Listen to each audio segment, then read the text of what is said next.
This episode is supported by Tropical Smoothie Cafe. Summer mocktail smoothies just hit the pool deck at Tropical Smoothie Cafe. Try the Island Punch Smoothie, Mango Berry Cosmo Smoothie, or Watermelon Mojito Smoothie. Order in the app, online, or in cafe. You're on Tropic Time now. Allison Rosen is your new best friend. Allison, with her good times never end. Allison Rosen, doing the wavy pencil dance again. Allison's your new best friend. Hey everyone. Hi, hello. Welcome to another exciting episode of Allison Rosen is your new best friend. I'm very excited to welcome back to the show, I believe, 5-time guest. He is a comedian, an author, a podcaster, host of Smartest Man in the World, author of Smartest Book in the World. You know him from my podcast, but also Whose Line Is It Anyway? And so many other things. Please put your hands together for Greg Proops. Thank you. Hello. Hi, Allison. I think it was 2015 when you were last on, which is nuts. Kittens. I know, right? So long ago. Okay, so before we get into anything, all right, we need to discuss what happened when you first arrived, because my son, who normally doesn't want to handle door answering duties, said to me, "There's someone at the door." This is for the listeners who are wondering, which son? We're talking about Elliot. There's someone at the door. There's someone at the door. Can I answer it? And I said, yes. And so I figured he would just answer it as one normally does. It's one of those, it's like an automatic thing. You don't really think about all the steps involved in answering the door. But I walk into the other room and I see him like far away from the door, just kind of standing there awkwardly. And I think, was mission aborted? What happened? And then I see the door is open and Greg just kind of like hesitantly walks through it. And I realize, I think Elliot must have opened the door and then run away without saying anything. It was a bit of a haunted mansion situation. The door kind of opened and then a small child's head appeared from around the corner. And I was like, shall I come in? And then I took it upon myself to come in. So, thank you for doing so. Yeah. It's funny. You don't think about, I mean, he did not invite me in. So if I was a vampire, you're still good. I mean, I guess I'm happy for that at the very least. I guess I need to teach him that opening a door, it's not just literally opening the door. It's you have to also greet the person, invite them in. Yes, come in. Unless they're a vampire. Won't you come in, I think. Right. Unless they're a vampire, in which case, if you vamp in any way. Right. Hello, Tony Thaxton. Hey. How's it going? Yeah, Elliot, he likes to answer the door for me, but it's always just with we've got a thing now where he just scowls at me. Oh, perfect. I scowl back at him, and we just try. It basically becomes a staring contest. Okay. Yes. That's fun. The ritual now. Oh, fun. Yeah, we have a good time. Well, I guess he doesn't know you well enough to scowl at you. No, but not yet. Fingers crossed. Right. There's time. The day is young. So how have you been? I'm good. I can't complain. I'm on the Mad Road with Whose Line. I'm in a group called, you'll love this, Who's Live. Mm-hmm. Anyway, I do love see it. what we did? Yeah. We took the show's name and we took the N and we took the small wedge off the N and just used the V part of the N. Oh my God, that's great. You don't even have to order new signs. Right. Mm-hmm. So I've been on the road, Mad Road with them for years. And then we just got off the road this week. So this is my big month off. And so you're I actually get to see my show? wife. Yeah. And you get to see me. Well, you asked me to come see you. I know. I did. You're right. So Ages. do you love the Mad Road? I do. I had enough of it last week. I need a break. So it was, but yes, I don't mind being on the road. It's like an international. We do 100 and something dates a year. So we're on the road for a couple hundred days a year. Right. So after a while, you're like, gee whiz. But I do. I like it because, we do the improv show, and that's the funnest part of the day. Mm-hmm. Comedy's all about the hour and a half that you spend doing the thing you're supposed to be doing. Mm-hmm. And then the rest of the day is either driving, flying, sitting in the hotel, or, hating the other people you work with. Well, that brings me to my question. Do you love all of them because you're with them so much? I do. But it's like a family or a marriage, So Mm-hmm. there's the I love you and I'm going to choke you to death. Right. So there's Ryan Stiles. Yes. Joel Murray, Bill Murray's brother, Ryan Stiles, and Jeff Davis, and Bob Durkach is our musical director. Bob is going to do a few more gigs with us in August, and then he's going to, I think, hang him up and go back to Canada. And Laura Hall from the TV version of Whose Line Is It Anyway is going to come back in and be our our musical director. Nice. Because we sing and dance and do all that jazz. Oh, do you have a choreographer? No, we just dance around like idiots. Oh, so it's not synchronized idiot dancing. It's as synchronized as I can make it while I'm improvising it. I mean, now I need to go to a show.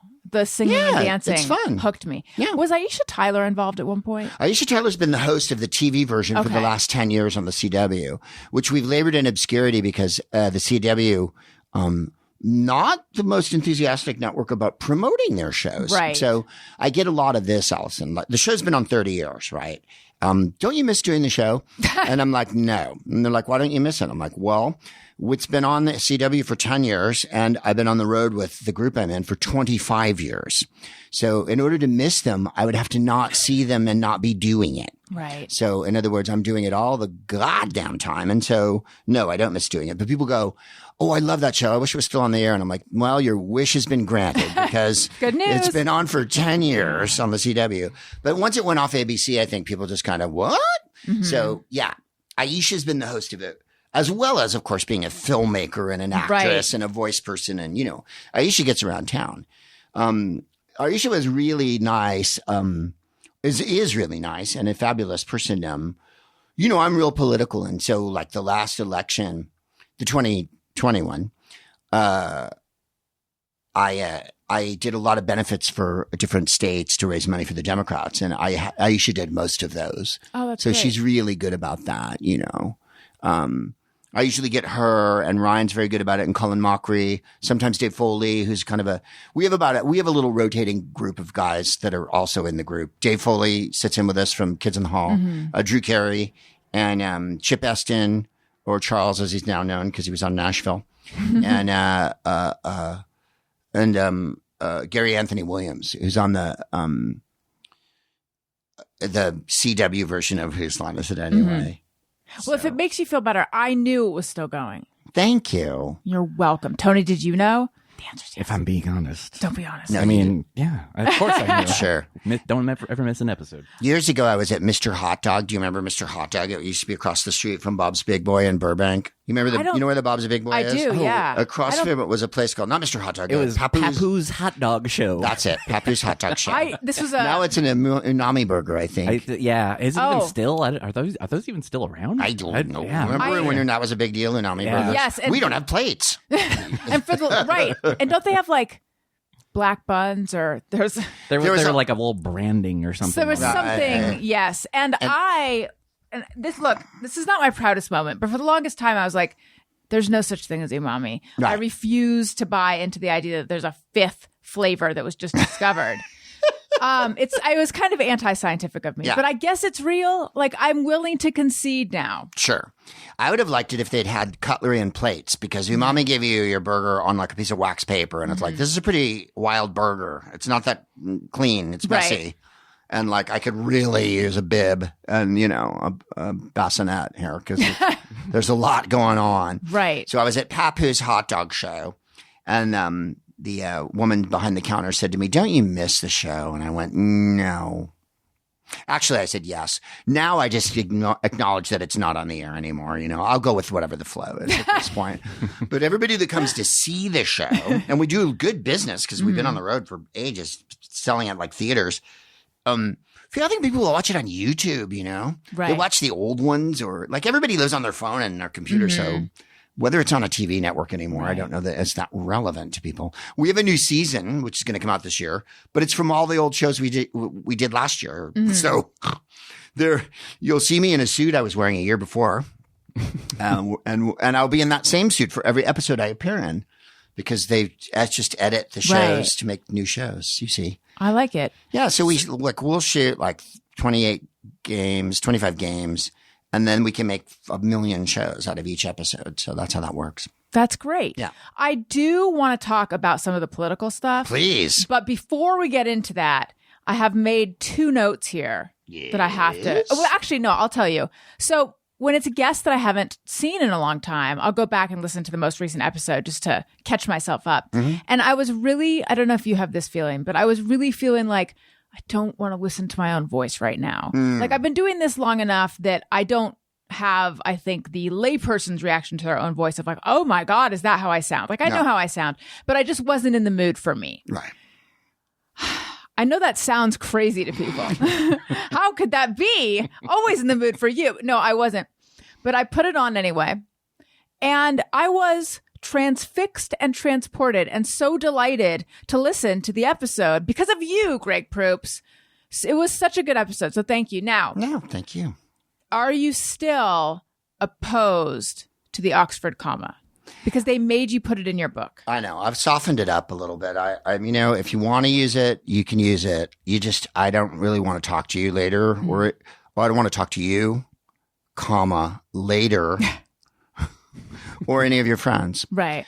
Like I saw a sign today that said, crocodiles are not allowed to, or no swimming crocodiles, whatever. And it didn't make sense unless you put a comma in it. And I thought that could have used a comma, but that's not really the Oxford comma. The Oxford comma is so insistent upon itself. It really is. And also the people who so let's define it. It's eats, shoots. In a list, the way I learned was that you don't. So if it was like the show included Greg, Aisha, Ryan, Tony, and Allison. We've joined your show now. You wouldn't put a comma after Tony. It wouldn't be Tony, comma, and Allison. It would just say Tony and Allison. Yeah. And I guess the confusion could be Tony and Allison. We could be like a duo or something. Right. So the style guides that I learned from would say not to put the serial comma or the Oxford comma. However, there's some people who fucking love it. Yeah. Simon and Schuster, I guess. They insisted on putting it in the book, but I think the one that you always use is the koala bear eats, shoots, and leaves. So what it eats is shoots. It's not eating and shooting. So it eats, not comma, shoots, comma, and leaves. Well, that would mean it leaves after it eats. Right. So it doesn't eat, shoot, it does not eat, shoot, and it does not leave. Right. It eats, shoots, and leaves. Right. So exactly. Yeah, there was a book called Eats, Shoots, and Leaves by I want to say it's by like Lynn Truss or something. Yeah, I read it, but it was so long ago. I own it, but I have not read it. No, it's one of those. Oh, that book fits right under the table leg.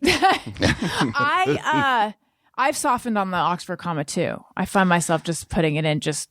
They've gotten to me. Yeah. Well, the one thing that I have broken down on is exclamation points. At one point, I was adamant about them, and now I will use them. I've started writing LOL. I hated LOL. Oh, yeah, I can tell that you don't respect that. No, I don't use LOL, and I don't use YOLO. I don't use... Those are the same to you? Yeah. YOLO No, they're not. And LOL? Okay. They're very different. LOL is... But I do use emojis now, so... Yeah, same. Because I think we've all had to crumble. What? The emoji that is a face with like a drop of water on the forehead? Yeah, what's that one? People use it willy-nilly, and I'm wondering what it really means. To me, it means like, like sweat. Yeah, I thought it was like nervous. Yeah. Oh. But I feel like people use it when that doesn't quite apply. So you've never misused it, Tony, but... Thank you. Yeah. I don't know. I stick with hearts and animals, mostly. Yeah. I don't really use a lot of the smiley faces and stuff as much. I'll do like a a laughing face, or a laughing face that's like a little bit askew. Yeah, that one, right. And then there's the grinning one.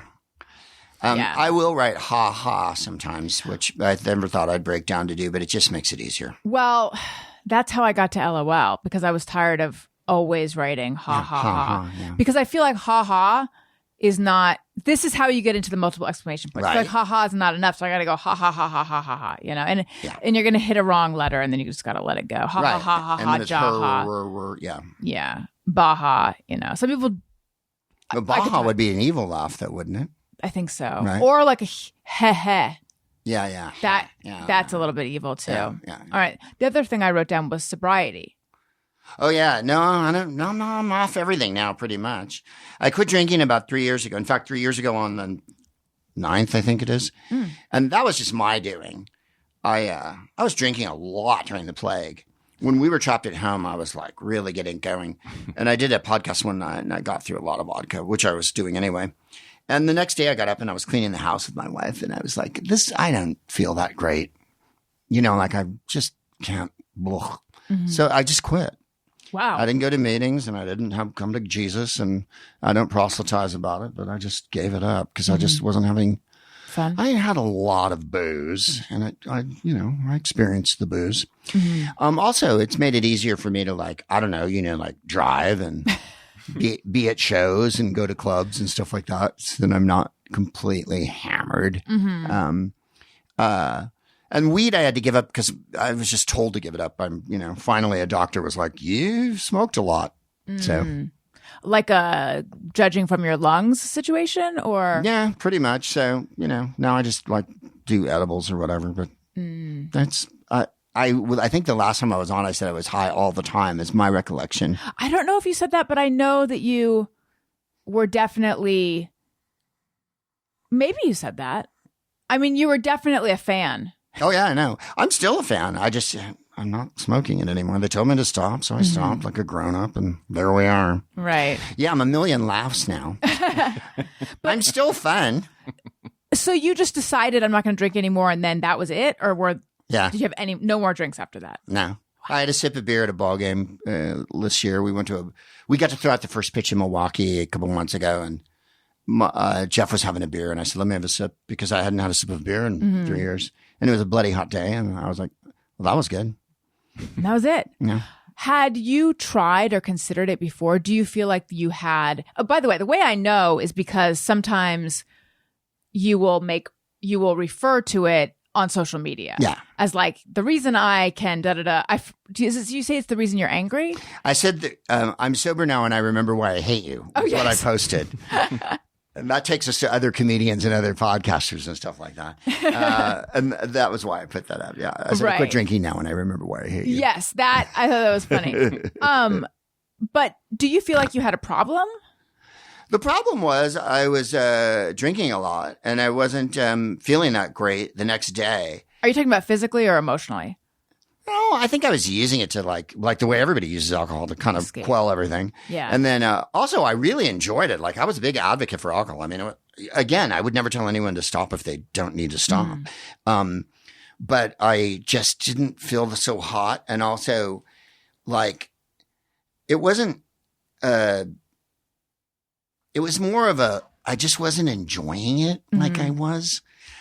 I was having to drink all of the alcohol all the time instead of, people say, why can't you have a glass of wine or whatever? Or why can't you have a drink or whatever? And it was because that's not what I wanted to do. Right. I wanted to have a drink and then have another drink and then have all the drinks. Yeah. And that's how I was going to end the evening, was going to be last man standing. And so it was really a matter of that. It was just and so if it's a matter of not having any drinks my wife still drinks, she has wine and stuff like that. I don't flip out or anything. So, and I'm not really tempted, to be honest. And I'm still around alcohol all the bloody time and I don't drink. So, right. Apparently I had more willpower than I thought you did. Yeah. Good for you. Had other people ever suggested it to you? To quit? Yeah. Like this nosy doctor telling you to stop smoking pot? No one ever said it. And even my wife, Jennifer, never said anything to me. After I quit, I thought about all the times I was a little too drunk on stage or too drunk at the podcast or too drunk after or whatever. And I was like, I'm really embarrassed by that and ashamed. And she's like, you weren't that bad. She goes, you were, just a little drunk. She goes, your biggest problem was you would pass out when people were over and I was never, fortunately for everyone, an aggressive drunk. That some people are really bad when they get drunk and all of a sudden it's like, hey, look at her ass. And then, whoa, then a chair gets thrown. Right. And you're like, but I was always the I love you so much drunk, which is almost equally annoying. But I really was never I never wanted to fight. Nothing makes me want to fight. So apparently a lot of alcohol really didn't make me want to fight. But some people are like that, they have a couple of drinks and then they're like, what are you looking at? And you're like, whoa, tiger. Totally. Where did that come from? And then you're like, oh, it's because your inhibitions got lowered. Yes. And it was we got to see the id monster that was waiting. Right. So are you more angry now that you're not drinking though? I think so. Yeah. I'm joking, of course, but no, I feel, I think I always took things too seriously and too hard. That was the problem. My friend Sean Masterson said to me years ago, you know what your problem is about show business? And I was like, what? And he's like, you care. You have to not care a lot. I mean, part of being in show business is you have to be really shallow because shallow is our self-defense. because people are going to say you're ugly, you're this, you're this, you're that, you're that. You're not good enough. You're this. You don't do this. You don't do that. Right. And in order to absorb all the pain and horribleness of that, you really have to be shallow and just go, I don't care. And then like you said, I love what I do. But of course, sometimes you don't love what you do. But is that shallow or is that well defended, like with good boundaries or all these, all the buzzwords now? Well, the other day I was really angry on the road and really grumpy, and I didn't want to talk to my wife because I knew how angry I was. And then I got off the phone with her, and it was okay. And then after the show, I was in a really good mood because I had a really good show. And she was like, "So all it takes is one good show." And I go, "You know how shallow I am." Of course, that's all it takes, right? Though. In San Francisco, we used to say the shallow love of the many is more important than the sincere love of the few. That was our big joke. Yeah. As soon as there's 1,500 people out there and they're all screaming, then I'm like, "Say, this is all right." Yeah. And then I get back to with one person and I'm like, "God, you've let me down." And I can't really explain how many ways you've let me down, so. I remember. Yes, it's a defense mechanism, Yeah. I'm trying to remember if it was when I was on the Joe Rogan show or like Shane Dawson had retweeted an episode of my show that he had done or something. But it was one of those days where, and this was after I was no longer on the Adam Carolla show, but I was looking at Twitter and I was just like scrolling like wonderful comment after wonderful comment after wonderful. And I was like, I feel like I'm floating like this. It feels so good. I need to find a way to feel this that isn't dependent on something that's so ephemeral and doesn't mean anything, Yeah. But yes, it is like a drug. I mean, for me, it's like a drug. Well, it's why we do it. You want the attention and you want the approval. And then, of course, when people disapprove or don't care, then that's where the rub comes. And then you have to find something inside yourself and that you hope is there inside the screaming abyss where a soul ought to be. So, I mean, you have a family and, you're married and that is a lot of it. There's a lot of people who don't have that, or they are married and have a family and they detest their family and they detest their situation. And that's why they're so not fun to be around. So I have a wife and, so I have something, I have someone who'll tell me the truth, which is, I think, the most important thing. Yes. Because when I start sulking and feeling sorry for myself, she'll go like, really? And then you have to snap out of it a little bit. Yeah. Are you wearing friendship bracelets? These are my Israel bracelets. Oh, let's see. So they are in the style of Taylor Swift friendship bracelets. One says shalom and the other says never again. Of course, you mean never again for anyone, right? Yes, I do. I got these at there's a pharmacy in Hollywood, in Beverly Hills called Mickey Fine. And it's a very famous, for the listeners, a showbiz pharmacy. It's kind of the place where like Liz Taylor would go like, I need 5 million Percocets. And then they'd go like, you can have 2. And then she'd go, 1 dropped in the toilet and the dog ate the other one. And they'd give her 2 more. You know what I mean? They deliver, and it's a very kind of showbizy pharmacy, and at the counter they have all the Israel stuff, and so they have and hilarious like nice Jewish girl cups, and right. It's very Jewy, right? And then there's a little counter there, like 1953, to get grilled cheese sandwiches and stuff. So that's the fun part of Mickey Fine. When you're done getting your drugs, is it FINE? Yeah, I got to go to this place, right? You can go back to the counter and have a patty melt. You like it's 1963. Right, like you remember when we were little kids and they take you to the counter. Yeah. How cool. Yeah. Have you gotten any? What kind of reactions have you gotten? Oh, no one really sees these or notices them, as far as I can tell. It's just for me, but I wear them on stage. I mean, I really had a lot of ever since October 7th.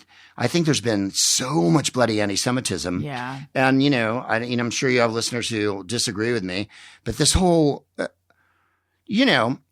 for the one thing, there were how many Americans? 45, 50 Americans killed in October 7th. And there's still American, like 8 American hostages, right? There's still a bunch there. Yeah. So this whole when they burn American flags and stuff at the protests and stuff, like, hey guys, we're in this too. And the whole anti-Zionism thing, I think, sort of misunderstood. I mean, I'm not going to be able to solve it in one podcast, but let's try. Right. the idea that there should be a state of Israel is where we began. Mm-hmm. Why should there be a state of Israel? Because Jews need a place where they have a state. Well, other states aren't based on religion. Yeah, they are. A fuck ton of them are. And all of them are Muslim, okay? And the United States is a Christian one. So fuck you. You have to become way and more your Christian. stupidity. And And then the idea that Israelis are colonizers is like, fantastically awesome, considering when Islam started in the 6th century, it swept across North Africa and through the Middle East, and they colonized all the other countries with it and made them be Muslims. And then they went to Indonesia and Africa, all the Arab traders, and forced those people to be Muslim. So the idea that Israel's running some sort of monopoly on colonization is like so beyond the pale of fiction. Mm-hmm. And that's what drives me crazy. And you know what it is? I'm looking at social media. People don't have any background. They don't read. I went to high school in the 70s and I had some hip political science teachers in the 70s. And we had to know who, we had to know who the JDL was. We had to know how the PLO was, the PFLO, the Druze, what was the PFLO? They were a branch of the PLO, right? Mm-hmm. But like now there's Hamas. Right. And Hamas has been around for ages and ages. And, you have to understand what all these different groups are or whatever. Oh, people don't. I mean, it's not a matter of like, I really don't want to be the person who goes, well, Israel's done bad things and therefore trouble. It's like, yeah, okay. And so have other places too. And using October 7th as a jumping off point to say that there shouldn't be Israel is so horrible. I know. And also don't with the genocide. Like, look, okay, my name's Proops, all right? And so my father's side's Jewish and, my dad was Jewish and, and my great grandfather's Solomon and Simon. Mm-hmm. And we were in Germany years ago doing at 2006, we were doing the World Cup with Drew Carey. And we went to Germany to do this special for like Discovery Channel or some bloody thing. It was basically a travelogue. Mm-hmm. So we are taken to the Kupfenberg Champagnery in Mainz, Germany. So the Baron von Kupfenberg meets us there. And he was in his 90s then. I assume he's quite dead. And he was a very elegant man, and he spoke English with an English accent, which is what people from the 30s did. Right. Now when you meet people from Europe that speak English, they almost always have an American accent. But if you were from then, it's like if you went to school in England. Mm-hmm. So he was really erudite and well-dressed, and his family had owned the Kupfenberg Champagnery for ages. And their logo was a K upside down, like that, like a champagne flute, you see. And so, and there was, oh my God, they had a room full of Louis Comfort Tiffany lamps that Tiffany had done for them. Of their champagnery. Wow. How cool. So he took us downstairs and it was 8 stories underground. 8 stories. Wow. One story. So hundreds like and hundreds. A walk down. Yeah. And then all the champagne in wooden racks, all bent so that the corks were wet, right? Oh, wow. So we only went about 5 or 6 floors down where the temperature started to change from what was boiling outside like it is here in Burbank to freezing, right? This is just because you're underground. So the Baron says, the Romans built this, have built these rooms to store the champagne. And I said, the Romans built them? And he went, the Romans made the Germans build them, right? They went, get in there and dig this fucking hole for us. So now we're having champagne. And the Baron fantastically says, by the way, no one's eaten in hours now. It's way past breakfast. Right. It's way toward lunch. And he pours us all champagne, 3 or 4 different kinds, the Brut and this and that. And now we're kind of getting hammered. And the Baron says, every woman in the world should be given a glass of champagne at 11 o'clock in the morning. And I said, that's undeniable, Baron. Irrefutable. And then he turns to my wife while I'm talking to someone else, because we're shooting. Mm-hmm. And goes, and what was your husband's name again? And she says, Proops. He goes, I knew many Proops before the war. And then says, while we're at the table, I was mustered out in 1945. I was a captain. And everyone goes quiet. And the room turns to frost, right? Mm-hmm. Because we're all like, now we're talking to someone who was in the German army. Yeah. And was an officer in the German army. And I said to Jennifer, well, there's a chance he wasn't a Nazi. I go, because as you recall, the man who led the plot to kill Hitler was the Count von Stauffenberg. And the Count von Stauffenberg, the Imperials in Germany really weren't that hip to the Nazi thing. Right. They went along with it like everybody, but they thought he was crazy. And they also, let's be honest, they were imperialists. They thought he was low rent.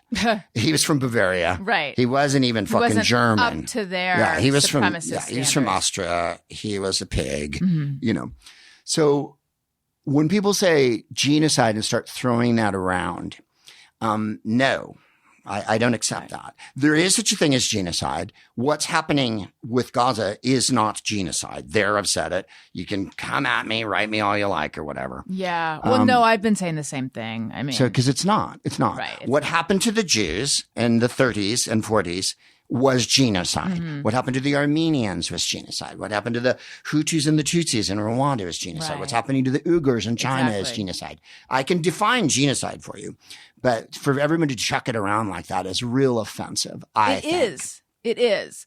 So, okay, back to this Sorry. Baron I just thought I'd, von Kupfenberg. Yes. Back to this Baron von Kupfenberg. What are the chances that he wasn't? I feel like if he wasn't, now granted he was in his 90s, but I feel like if he was not a Nazi, he would have said something to make you realize he wasn't. Don't you think? Or no? I don't know. He asked me to go to lunch, and one of the great regrets of my life was that my wife and I didn't go to lunch. And there's a line in All About Eve. I don't know if you've ever seen the movie All About Eve, where they first meet Eve and they bring her in to meet Margot, Betty Davis, and Celeste Holm, because the movie has loads of voiceover. They leave. And Celeste Holm says in the voiceover, "Where are we going that night? I can't remember." Oh, that's how you feel. And there's so many moments in my life where why didn't I eat lunch with this person? Why didn't I stay? Why didn't I do this? Why did I leave this thing? Where was I going? It seems so important to go wherever we were going. Yeah. He said, "Would you like to have lunch?" And we didn't have lunch. And I thought I would have got to the bottom of this. I'd be able to answer your question. And he was an intelligent, sensitive, well-read person who said to us that his uncle was his idol because his uncle really was intellectual. And I thought, well, the uncle must have had an astonishing education. Yeah. Since his was amazing and he spoke several languages. And he was as suave and debonair as you'd want to meet a person. You know what I mean? He was absolutely charming. I don't know. I can't answer if he wasn't. Right. He didn't answer it on the moment. But then again, I think he might have thought we were going to have some more time together. The fact that he said that he knew my family was Jewish and that there were Before a bunch the of war, Proops. Yeah. And then there were no more Proops. So do you think that's him acknowledging? Yeah. Yeah. He'd been around long enough. Right. And I didn't hear him say that he loved, like Schwarzenegger often talks about his parents, or his father rather. Schwarzenegger's from Austria, and his father was a Nazi. And he said when he was little, Schwarzenegger said when he was little, because he's 80. This is right after the war, in the 40s and 50s.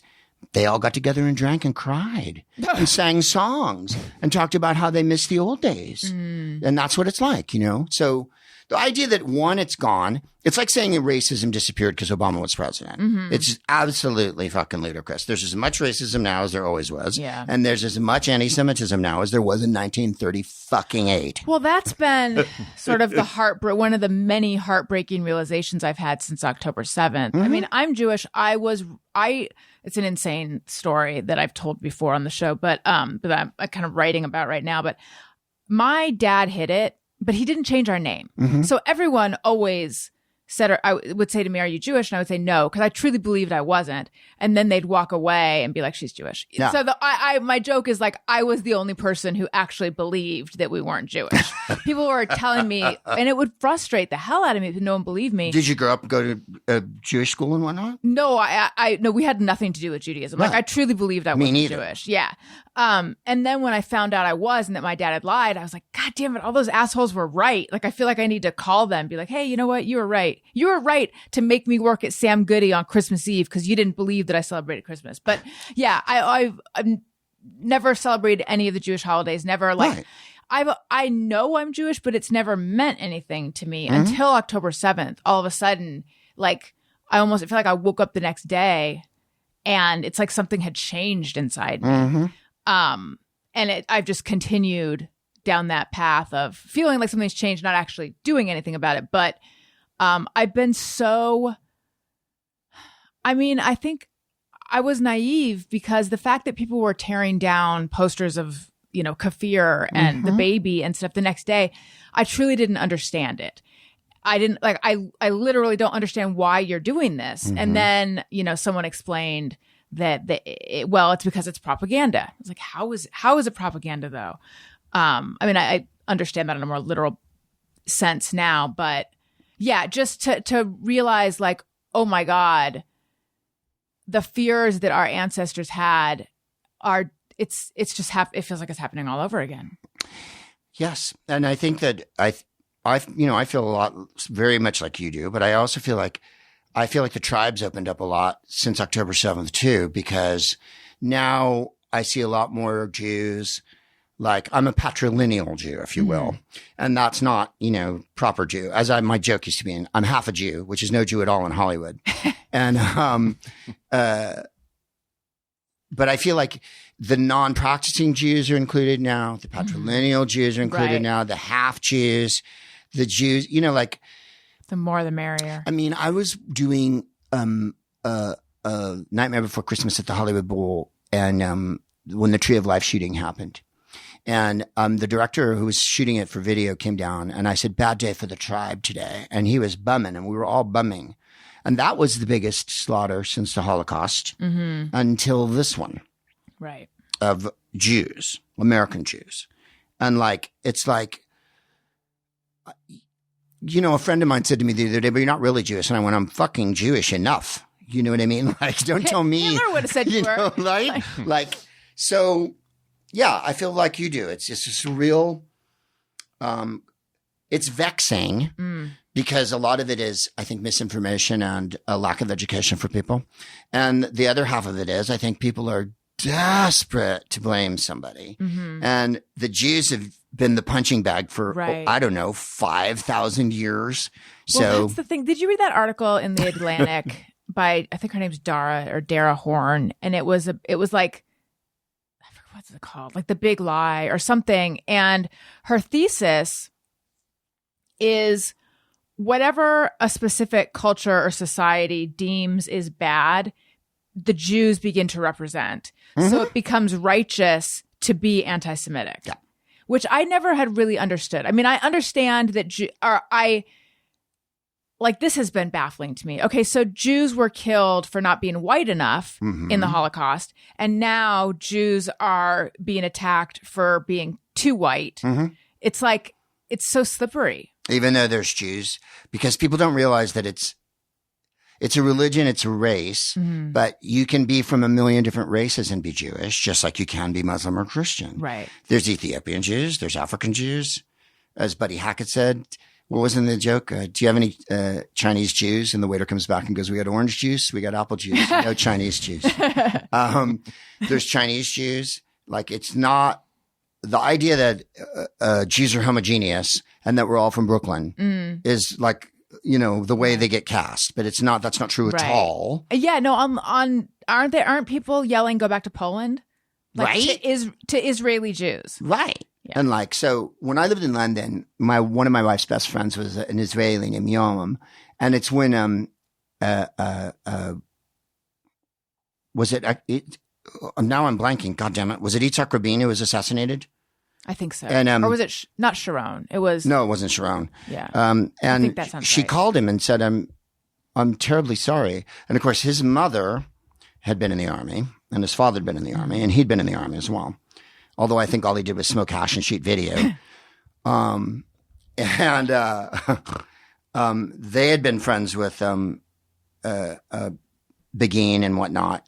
And I lived in England for a long time, and England's, and I hate to say this, but it's true, really anti-Semitic. Europe's not doing great right now. No, when I lived in England, there was a talk show host named Vanessa Feltz, and she was a big, fat Jewish lady, and she had a chat show in the daytime, right? And she was, a yenta, and when they would write about her in the paper, it would say Jewish talk show host. I swear to you, in British papers, Jewish talk show host. Like, have you ever heard Jerry Seinfeld called a Jewish comedian? Like, or, you know, like this, the idea that you would put Jew in front of someone. Right. As a way of describing them. Yeah. So I would say to my friends, hey, you guys, you know, and they'd be like, what? And like, standard. So, you know, the producers of Whose Line are Jews. And Jews in British show business so are all named, you know, for instance, Ozzy Osbourne's wife, Sharon, is Jewish. Her father was named Don Arden. His name's not Arden, okay? Right. No Jews named Arden. It's like Jews that you meet in Hollywood that are named Smith and Gold and stuff like that. And but like they just covered it. They covered it. Right. And so like the Beatles manager was Jewish. The Stones manager was Jewish. You know, like there's Jews in there, but they all kind of, Mark Bolan of T-Rex was named Mark Feld, and he's from Golders Green. And Golders Green is a really Jewish neighborhood. Right. In London. So like this Jeremy Corbyn, like they just elected fantastically. They elected Keir Starmer as a new prime minister there. And Labour whomped the Tories' ass, which they needed desperately. But the last guy they ran, Jeremy Corbyn, who they ran against Boris Johnson, who lost, was a violent anti-Semite. And he won his seat back, but he's not in Labour anymore. The Labour Party threw him out of the party for being so anti-Semitic. And Bernie Sanders today went, congratulations to Jeremy Corbyn. You won your seat and you're back. And it's like, right? Like Bernie, they threw Jeremy Corbyn out of the party because he was an anti-Semite. Right. And when I say anti-Semite, I mean like Roger Waters. You know what I mean? Like, I don't like Jews. Like I can't make it any clearer. Rabid, yeah. And Bernie, the reason, what the fuck? Well, Bernie's a Shonda, you know, I mean, like, wait, what is, I've heard this, what does Shonda mean? An embarrassment. Yeah. And then the other phrase is like a Shonda for the Goyim, meaning you dance for the man, right? Like you want to be in with the Goyim, so. Like a Jewish Uncle Tom. Yeah, precisely. Which is they're both terrible expressions, but yes they're true. Bernie, Fran Lebowitz, who is the funniest person, she said, Bernie moved from New York when he was 22 to New Hampshire. She goes, no Jew moves to New Hampshire. And what are you moving to? To a place where there's no Jews. Right. Like you want to be the only Jew or whatever.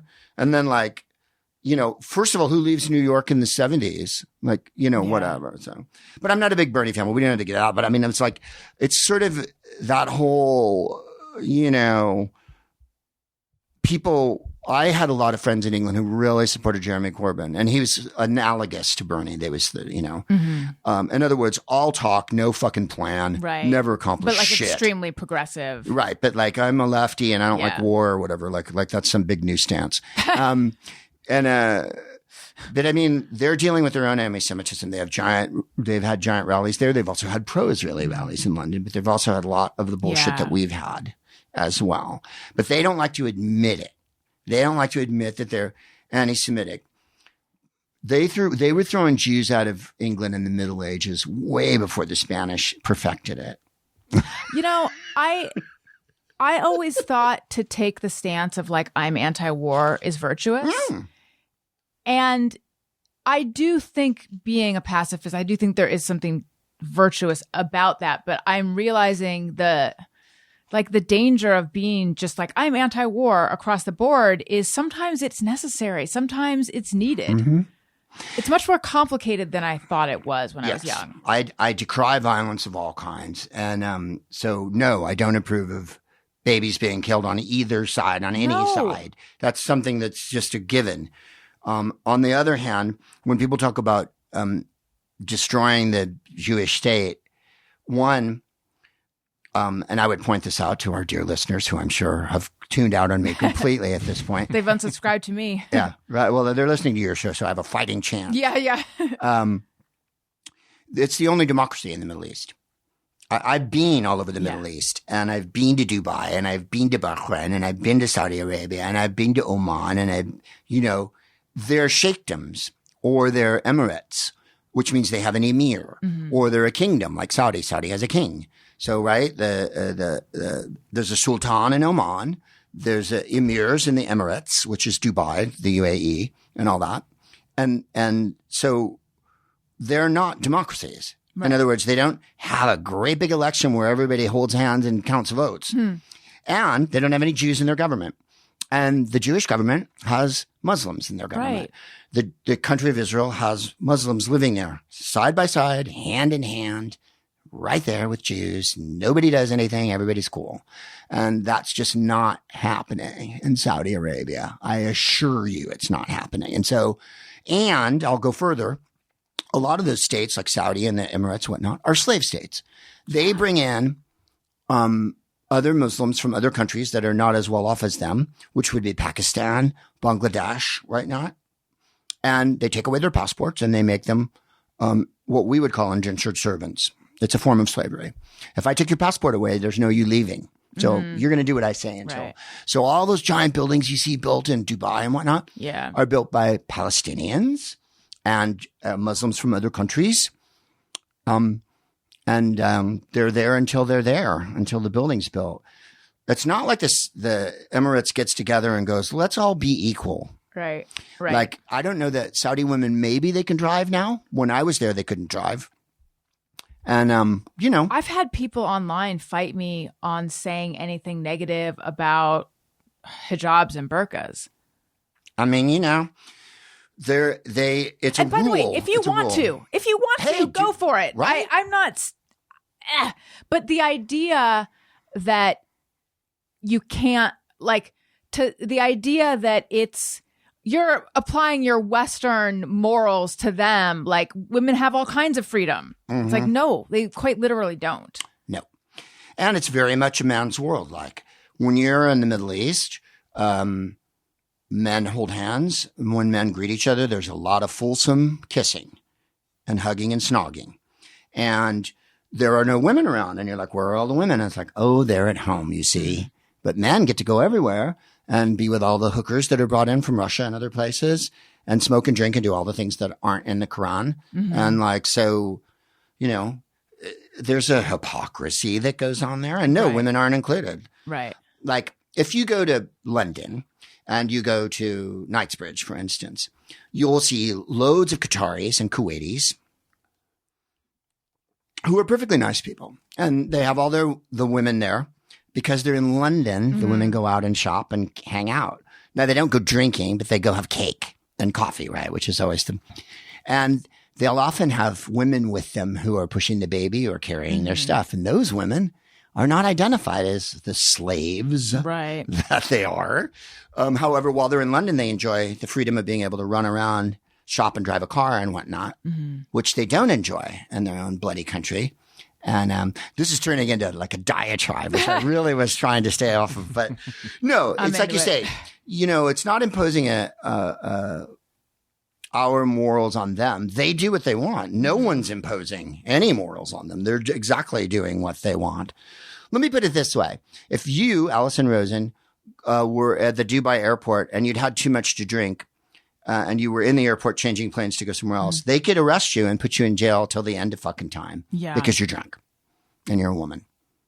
And that's that. And then you could call the embassy all you like because you're there. As a guy, one of the soldiers told me, an officer, when I was in Saudi, you think you're in a country, you think you're in a place, but you're not. You're in a kingdom. And you have to understand the rules. Right. And then I've been told by them and other people who've been to Iran, whatnot, first time you go over to the house, dinner, tea, good night.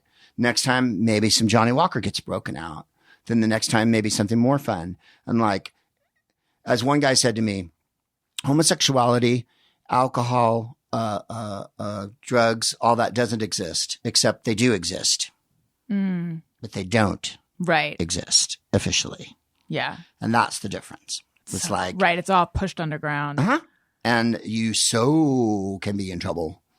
For breaking those rules. Right. There's really no getting drunk and going on the beach in any country in the Gulf. I assure you. If you have an idea of taking a 6-pack to the beach in Dubai, you are going to be in real serious trouble till the end of fucking time. Right. And so the idea that there's some, and by the way, having said all that, I think it's the Qataris and the Saudis who are going to end this. I think they're going to demand as you've seen, there was more negotiations going on today with the United States and Israel. And the Qataris, they got business to do. Yeah. We're in business with all those Gulf states. Having said this, they're not our enemies. Right. We sell loads of arms to them, and we do major banking with them. They bank with everybody. So like the idea that they're going to push us aside because we support Jews is like, oh, no, they're not. Right. Not when our economy is booming. They're so not going to push us away. Right. So I think this is what it's going to boil down to is there's going to be a peace made, and they will make Hamas stop doing what they're doing because business. Bottom line. Business. Yeah. Yeah, like you can't. No one's making any money and no one's getting anywhere with this going on and on and on the way it is.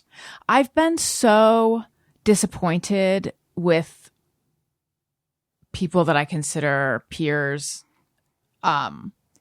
How are you? And I think I said to you when I invited you on the show, I said, thank you for being like a beacon of sanity right now. Cause I see what you post and I'm like, yes, at least there's someone else that I consider left. Do you call yourself leftist or just Democrat? Do I what? Do you consider yourself a leftist or a Democrat or progressive or like, how do you define? I would have said that I'm a leftist more before, but I feel like the really extreme left part of the party is in a horseshoe with the right wing of the party. So that's driven me back to just being the good old blue dog Democrat that I've always been. That's how I feel as well. But I loved Hillary. I voted for Bill Clinton. I've never voted for a Republican in my life. I'm not one of those people who goes, well, I voted for both parties. Like, I never had any intention. Also, when I was a little kid, I remember Nixon and he was horrible. So, I'm a staunch middle, Democrat. So it's been nice to see someone who I respect, whose politics I think I'm pretty aligned with, say things that are similar that are like, yes, I'm not crazy. That is right. Because there's so much out there that's just like, what's happening? Also, it got hip, right? Yeah. All of a sudden it got hip. To be pro-Palestinian? Yeah. Yes. And like, where were you before? The Palestinians have been around for ages. I feel like it's gotten more than hip. It's become required or else. Right. Oh, no. If you're not anti-Israel, I didn't realize you were like pro. A Zionist. Oh, yeah. Well, a Zionist only means that you think there should be a state of Israel. That I know. And so when like the other day, someone called me a Zionist cow online. Oh, and it was fun. He asked me how many shekels I'm receiving for being pro-genocide. And then he called me. How much were you getting? What's the exchange rate? Right. George Soros sends us checks out. Exactly. So great. I have not. Right. I mean, he was just like a straight up anti-Semite. So I don't know why I was even engaging with him, but, a straight up anti-Semite who was also like a very intense progressive. Like if you go to his timeline, it's just all about, I lost my train of thought. What was I saying? Oh yeah. Right. So this guy repeatedly called me a Zionist cow. And I find myself wanting to say, just to like flummox him, like, I'm not a Zionist, but I guess I am because I believe Israel should exist, but I'm not a Zionist in the way that they think I am. But also like, I don't think the way that what they mean by Zionist, I don't even think that's a fiction. I don't think that even exists. Like to them, a Zionist is probably someone who's like, drinking infant's blood and can't wait to move it, to kick a Palestinian out of their house. And like it's not real. No. It's like the cartoons of Jews from days of yore. Which you see more and more now. Yeah. Especially since Musk took over Twitter and all that, because he's a violent anti-Semite. Right. And he really promotes all that Nazi jazz. So I'm sure you get trolled. I get trolled constantly for a dazzling variety of things. But do you get into it with people that you're friends with and with people? No. Oh, what I'm friends with? Or fortunately, like the guys in my group group haven't said anything to me that's untoward, because I would, of course, go ballistic. But online, like on Instagram or something, I mean, a couple months after it happened, I posted a picture of my dad shipping out in World War II. He was in the Coast Guard, and my grandmother, Beatrice. And my father was Jewish, like I say. And I wrote, "This is my dad going to fight Nazis in World War II." So your whole I hate Jew thing isn't really, and then people will be, Jews committing genocide, man. They're fucking killing them. It's like, you don't know what you're talking about. So I just block everybody, you know. And then I had a woman sending me a bunch of graphic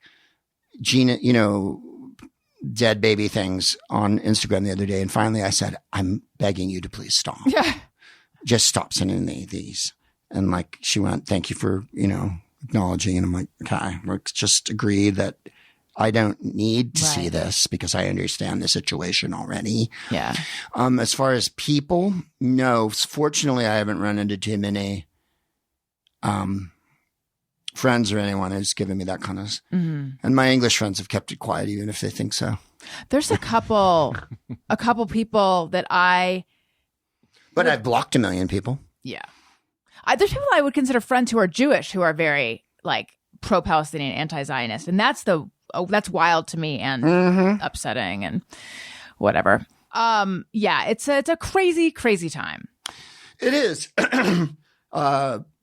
If you're going to start from the premise that there were a bunch of innocent people at a music festival and a bunch of terrorists came in and wiped them out and committed sexual atrocities, and that's the truth of it.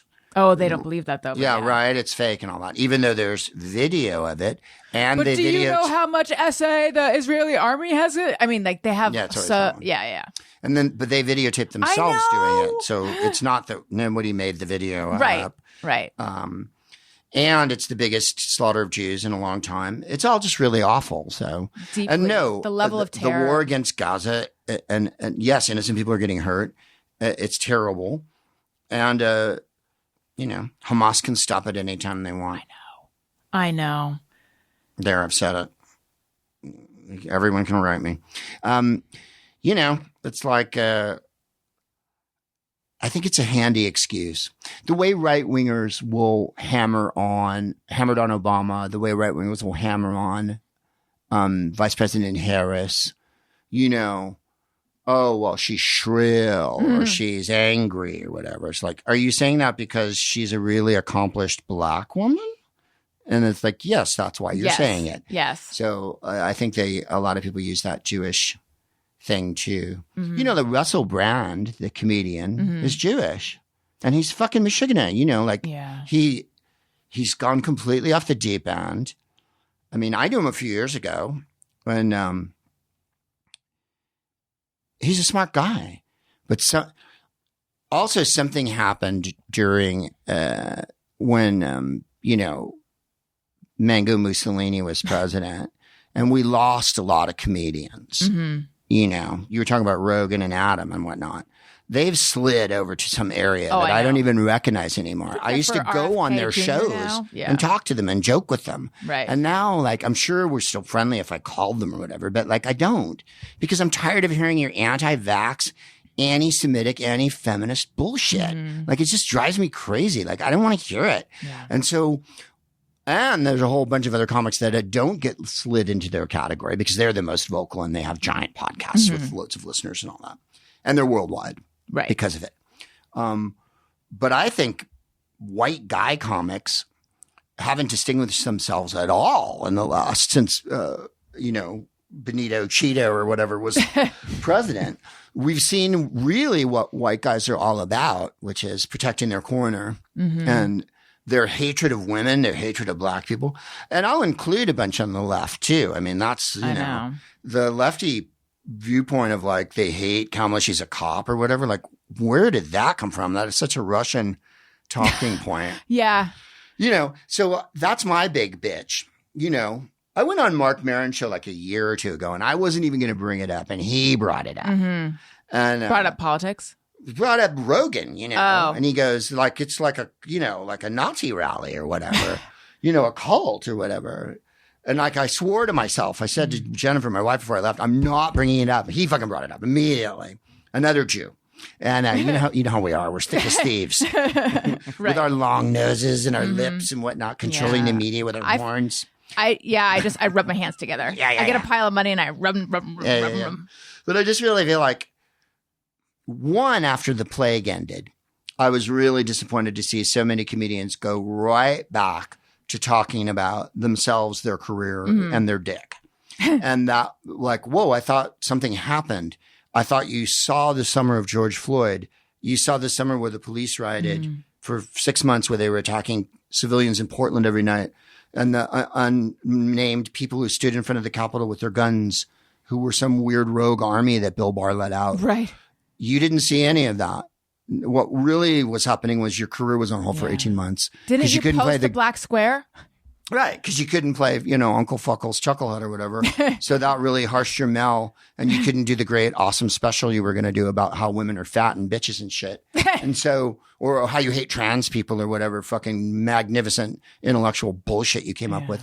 That was the first thing I was mad about, was that comics are so goddamn shallow that literally nothing means anything to them except their fucking career. Right. And then on top of that was now we're here. We're like, either you're a Nazi, an anti-Semite, or what. And a lot of male comics are, and women too, but mostly men comics really run into that incel bullshit. Shane Gillis. Yes. Chappelle sometimes is like the worst. Like, people are going to jump my shit for this and really go, well, I can't believe you're naming names. They're right-wing assholes. So fuck you. Why do I have to listen to you? Not like I'm so moral on the moral high ground or whatever, but I'm fucking funnier than that. I'm not going to make fun of fucking gay people or trans people or women or anything. Right. Did I? Yes. I have made fun of women. I've been wildly sexist in my act. It's not something I'm super proud of. I've tried to adjust over the years and get my shit together. Years ago in England, I remember I got a review from a guy. And he said, I really went to the show wanting to hate Greg, and I found out his dirty secret. And behind all of his caustic bullshit and nasty satire, he's a humanist. And I thought, well, there you are. Like at the end of the day, I'm not really a rat fink. But if you're going to be a Nazi or an incel, I have no time for you. Yeah. I don't think your opinion's very well formed. And just because you have a giant platform doesn't mean you're right. Right. Agree. Yeah, life's too short. And then I spend like 2 hours writing back and forth with some total idiot online. But me too. And then my wife will go, will you please stop doing that? No, I've definitely cooled it. And I only do it on Threads. In my mind, it's like it's just in this one little area. I don't really do it anywhere else. And I have this notion that people won't see it. Although, of course, they're seeing it. It's Threads is Facebook. It's not some like mom and pop social media thing. But yeah, it's like I. It's funny. I do it on Threads too. Somehow that's our secret little place. Yes, but it's not like. No, of course not. Everyone's everyone's on it. It's getting fed to Instagram too. Yeah, hell yeah, it is. So, and I think that I'm coming across as shrill, or I don't even know what. Just who cares? I kind of don't care. I've given this to myself, but I had really stopped. But then the other day I was tired. And the guy called me a Zionist cow. And so I was like, okay. And I just, of course, got caught up in it. Let's take a quick break and then let's come back and talk domestic policy. Allison Rosen is your new best friend is supported by Tropical Smoothie Cafe. Tropical Smoothie Cafe believes you deserve a little vacay every day, not just once a year. Get on Tropic Time with bright and refreshing smoothies, tropic bowls, wraps, and flatbreads. Summer mocktail smoothies are back and they're more refreshing than ever, but they're only here for a limited time. Head in and try the fan favorites, Island Punch, Mango Berry Cosmo, or Watermelon Mojito. I like the Island Punch smoothie. It's peach, guava, passion fruit, mango, and pineapple, but they're all delicious. And also the tropic bowls are so good. The acai bowl is so good. All of it. Join Tropical Smoothie Cafe for a pineapple, mango, and watermelon soiree all summer long. Visit one of Tropical Smoothie Cafe's 1,400 plus locations or order online or through their app. And we're back. Okay, so I've really been pretty much exclusively Israel-Palestine mentally for many months. And now all of a sudden, ever since the debate and hearing all the talk about should Biden be replaced and should he step aside and this and that. And and also like Project 2025 and the Chevron doctrine and all of that. I'm just so terrified of the future. And then I put it out of my head and then the fear bubbles up again. Where are you with all of this? And also what do you think is the best bet for beating Trump? Oh, Biden, certainly. Biden beat him roundly last time. And like Biden said to the press today, you've been wrong about everything. You were wrong about 2018, you were wrong about 2020, and you were wrong about 2022. So the media is clearly in the tank. Because they want the clicks and whatever. They never had it so good. Everybody was home crazy watching news during the plague. That was the best time the corporations ever had. You saw their profits go crazy. All the media companies, everybody was watching CNN and MSNBC. You've seen their ratings go to tank to nothing. Some nights they have like 100,000 viewers or less, which is like way less than any cable. Podcasts, yeah, it's right. We literally, a podcast has that many people. So they're desperate and they're hysterical. And all the people that own the media companies are right-wing asshole guys. Right. I mean, name me a company that's owned by a left-wing black woman that has giant pull in the world, and then, I will fillet you. Because that's a promise, everyone. So that's how they, that's where the hysteria comes from. I think that they're reflecting the hysteria that they have in so much as they know that, Orange 45 hasn't, to put it in a colloquial phrase from the Civil War, the chance of a fiddler's bitch at Fredericksburg. He doesn't. Do you think that? Because that makes me feel better. Because I feel like he does. No way does he win. Fiddlesburg chance. Right. He's not going to win. Oh God, I hope you're right. The reason why you're seeing the double down, triple down hysteria, especially since Biden had such a shitty debate, and they had his mic low, and he looked like shit, and he sounded like shit, and he wasn't forceful or whatever. Right. What's so important to not think about the 3.5 years he pulled us out of the abyss that we were in. And does anyone remember when you couldn't get toilet paper and when you woke up every morning crying because he was president? Does anyone remember those 4 years? I do. I bet a lot of people were like, well, it was pretty good. No, it wasn't. Not one moment of it was good. Not one moment of it was good. And so that's where the hysteria comes from. And so they're trying to make us all feel hysterical and negative. And then the debate was a great chance for the left and for every white male pundit to float this bullshit idea that Biden should drop out. Now, when Puerto Rico happened and Trump didn't do anything and he let them die. No, he threw them paper towels. Threw them paper towels. When they had the Muslim ban, which was wildly racist. And I marched against. Back. If you're upset at Joe Biden for being, quote unquote, pro-genocide, you ain't seen nothing yet. I marched against the Muslim ban many times, and I marched at a bunch of things.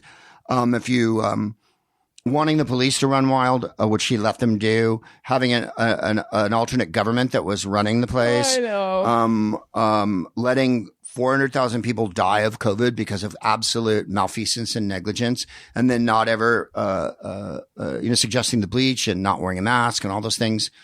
At no point did any major media outlet suggest he should resign? I know. Which he should have resigned, obviously.